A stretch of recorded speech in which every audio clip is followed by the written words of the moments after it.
There's a student in my class that no one else seems to notice. She always sits in the back, by the window, motionless and silent.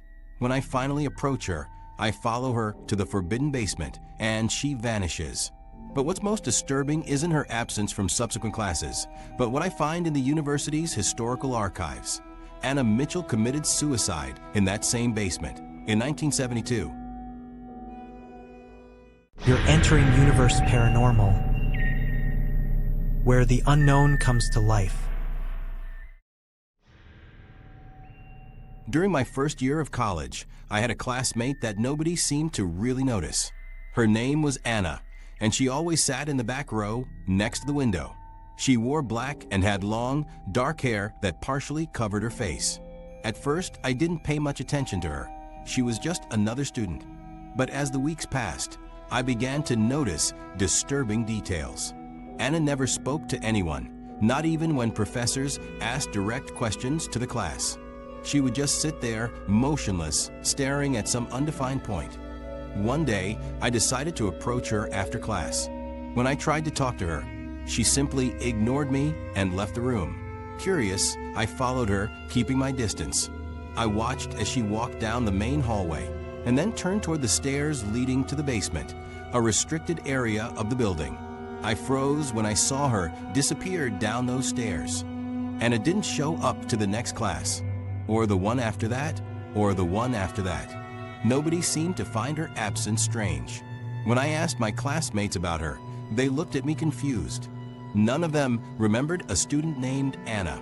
Intrigued, I went to the academic registry office.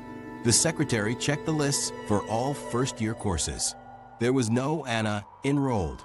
I decided to dig deeper and gained access to the university's historical archives. What I found chilled my blood. In 1972, a student named Anna Mitchell had committed suicide in the basement of the main building. In the archive photo, I immediately recognized her pale face and long black hair. It was her, exactly as I had seen her in class. That night, I couldn't sleep.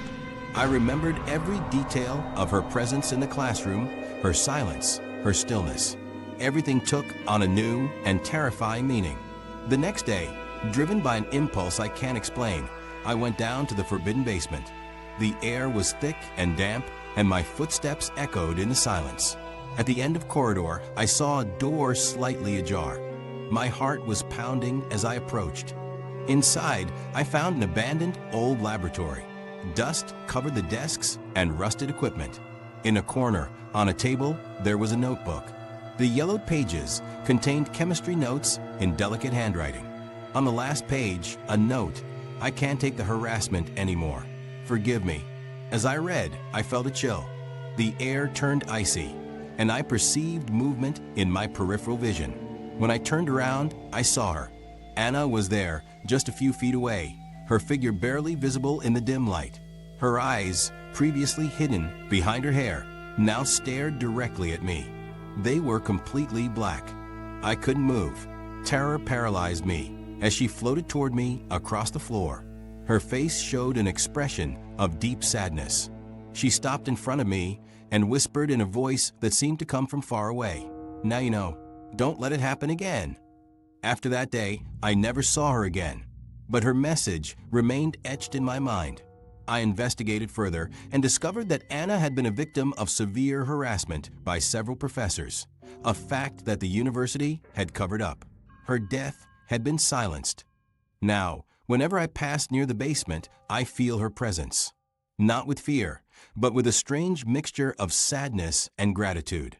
Anna chose me to tell her story, to prevent others from suffering the same fate. And although years have passed, I remain a silent witness to her memory, making sure her message isn't lost to oblivion.